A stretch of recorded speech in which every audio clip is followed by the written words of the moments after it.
Pertanyaannya, isi Silakan. pertanyaan Pak Dokter. Pola merumuskan masalah dalam membuat jurnal. Oke, saya satu dulu. Jadi merumuskan masalah dalam jurnal itu tidak jauh berbeda dengan merumuskan masalah dalam apa? Dalam skripsi atau pada Tesis. skripsi. Ya, kalau tesis naik dikit, disertasi agak naik dikit. Jadi pola merumuskannya. Kalau pola itu kan model ya. Berarti model Betul. merumuskan itu adalah yang paling mudah itu adalah dengan tadi mempelajari tentang penelitian sebelumnya ya. Jadi mencari riset gap. Jadi kalau ditanya polanya bagaimana? Polanya adalah pertama memahami tentang state of art, tadi yang pertama. Yang kedua memahami riset gap-nya. Yang ketiga adalah memahami dari novelty-nya. Ya kalau S1 sampai ke riset gap itu sudah cukup sebenarnya. Ya novelty-nya ya otomatis sudah ada novelty mestinya. Itu pola tuh. Ya, jadi tadi state of art itu adalah mengetahui ya perkembangan mutakhir tentang ilmu pengetahuan atau lebih spesifik tentang objek topik penelitian itu. Yang kedua adalah kesenjangan atau permasalahan yang belum banyak diteliti oleh para peneliti sebelumnya.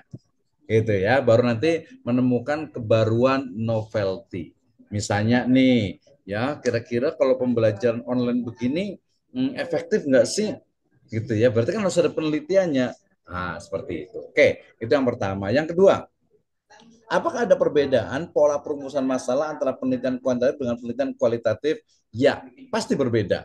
Ya, kenapa? Dari mulai paradigmanya itu sudah berbeda, pilihan pendekatan penelitiannya, riset approach-nya berbeda, and the way atau the how to analyze-nya, cara metode menganalisisnya pun berbeda, hasilnya pun dia berbeda dari sisi sifatnya. Contohnya, ya kalau kuantitatif selalunya adalah yang paling mudah itu adalah regresi, kemudian dengan korelasi, ya. Nah sebenarnya bisa pakai eksperimen, bisa pakai true eksperimen, bisa kuasi eksperimen, bisa juga hubungan, ya. Nah berarti apa? Kalau umpamanya rumusan penelitian di kuantitatif, dia adalah membuktikan teori. Oh, ada pengaruh antara istilahnya itu pola asuh anak terhadap kecerdasan, misalnya pola asuh orang tua terhadap anak terhadap kecerdasan. Itu teorinya. Mau dicari bener nggak nih? Itu kuantitatif. Kuantitatif rumusannya adalah membuktikan teori. Sementara kualitatif justru mencari teori itu, ya merumuskan sebuah teori. Nah, nanti kualitatif itu juga banyak ya, ada naratif, ada fenomenologi, ada grounded teori, ya ada etnografi, ada case study, ya ada literatur review yang menjadi sebuah metode penelitian itu pun bagian dari kualitatif. Sangat berbeda.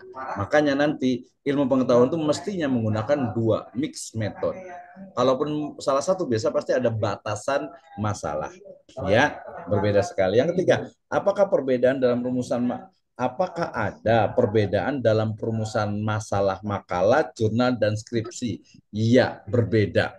Ya, kalau skripsi dia levelnya itu kan dia KKNI level 7. Jadi dia sebenarnya mendeskripsikan, to describe is enough. Cukup gitu ya. Tapi ada unsur analisisnya pasti di situ ya. Nah, kalau di misalnya kita pindah ke tesis, maka dia sudah ada pola-pola analisis kritis ya dan juga pengembangan. Nah, berarti mestinya jurnal itu selevel dengan tesis. Kalau jurnal selevel dengan skripsi, dia paling hanya naratif, kemudian deskriptif, dan juga tidak ada state of art-nya, tidak ada research gap-nya, tidak ada novelty-nya.